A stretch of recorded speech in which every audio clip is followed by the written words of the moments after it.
नमस्कार दोस्तों, क्या पाकिस्तान और बांग्लादेश की तरह भारत में भी सरकार पलटने वाली है? क्या वाकई मोदी सरकार अब सिर्फ 10 सीटों पर टिकी है? दोस्तों, ये कोई अफवाह नहीं है, बल्कि 2025 की राजनीति का सबसे बड़ा पॉलिटिकल थ्रिलर है। और इस वीडियो के अंत तक आप समझ जाओगे कि क्यों आज हर पार्टी, चाहे बीजेपी, कांग्रेस, आरजेडी, सपा या फिर जनस्वराज पार्टी हो, दिल्ली की गद्दी पर नजरें गड़ाए बैठी हैं। दोस्तों, नवंबर में होने वाले बिहार चुनाव को सिर्फ राज्य की राजनीति मत समझना, क्योंकि यहीं से तय होगा कि दिल्ली में प्रधानमंत्री कौन रहेगा। बिहार विधानसभा में 122 सीटें चाहिए सरकार बनाने के लिए। अभी एनडीए, जो कि बीजेपी की गठबंधन पार्टी है, इसके पास 125 सीटें हैं, यानी पूरा खेल सिर्फ 4 सीटों का है। लेकिन दोस्तों, जब प्रशांत किशोर और राहुल गांधी जैसे विरोधी लहर हो तो कोई भी पार्टी डगमगा सकती है, क्योंकि प्रशांत किशोर मास्टरमाइंड हैं और राहुल गांधी वोट चोरी का आरोप बीजेपी पर लगाए हैं, जो कि सही साबित हो रही है। इसलिए 4 सीटें बीजेपी से छीन लेना कोई बड़ी बात नहीं रह जाती। अगर ये सीटें हाथ से निकल गई तो नीतीश कुमार को सीएम बनने के लिए राहुल गांधी और तेजस्वी यादव का सहारा लेना पड़ेगा।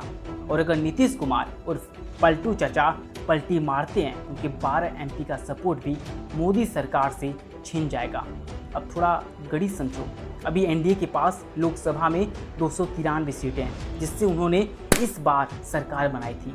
नीतीश के 12 हटते ही बचेगी सिर्फ 281 सीट, और प्रधानमंत्री की कुर्सी पर बने रहने के लिए चाहिए कम से कम 272 सीटें। मतलब मोदी सरकार का वजूद सिर्फ 10 सीटों पर अटक जाएगा। यहीं से कांग्रेस की मास्टर प्लान शुरू होती है। पहली चाल चंद्रबाबू नायडू, जिनके पास 16 सीटें हैं। कांग्रेस उन्हें खुलेआम ऑफर कर सकती है, होम मिनिस्टर बनो या प्राइम मिनिस्टर की कुर्सी भी तुम्हें मिल सकती है।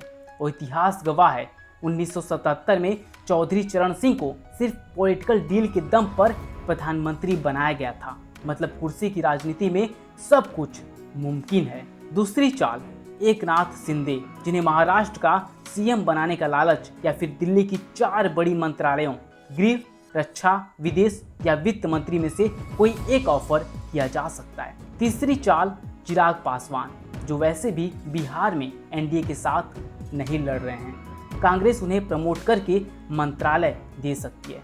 अब जरा सोचो, अगर 12 Nitish plus 16 Naidu plus 7 Shinde plus 5 Paswan = 40 सीटें जोड़ लो तो दिल्ली का खेल पूरी तरह बदल जाएगा। दोस्तों, आप सोच रहे होंगे कि ऐसा पहले भी हुआ है। बिल्कुल हुआ है। 1977 में चौधरी चरण सिंह इंदिरा गांधी को हराने के बाद प्रधानमंत्री बने, लेकिन 6 महीने में सरकार गिर गई। 1989 में विश्वनाथ प्रताप सिंह भी सिर्फ बाहरी सपोर्ट से प्रधानमंत्री बने, और 1999 में अटल बिहारी वाजपेयी की सरकार सिर्फ 1 वोट से गिर गई थी।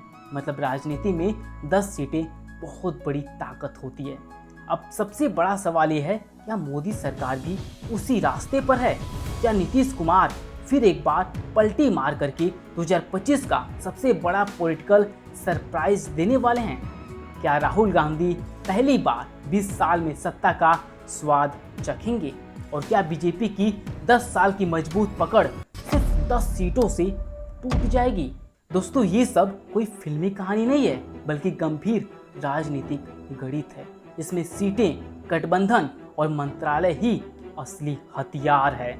अब सवाल आपसे, क्या आपको लगता है कि 2025 का इतिहास 1977 की तरह खुद को दोहराएगा, या फिर मोदी सरकार इन 10 सीटों को बचाने के लिए कोई नया मास्टर स्ट्रोक खेलेगी? अपनी राय कमेंट में जरूर लिखिएगा, क्योंकि सच्चाई ये है, आज भारत की राजनीति में हर सीट सोने से भी कीमती है। और इस बार पप्पू यानी राहुल गांधी, जो कि बीजेपी कहती है, उन्हें उनका कमबैक वीडियो नहीं देखा तो यहाँ पर क्लिक करके देख सकते हैं। और भी चीज़ें डिटेल में समझ आ जाएगा। बहुत बहुत धन्यवाद।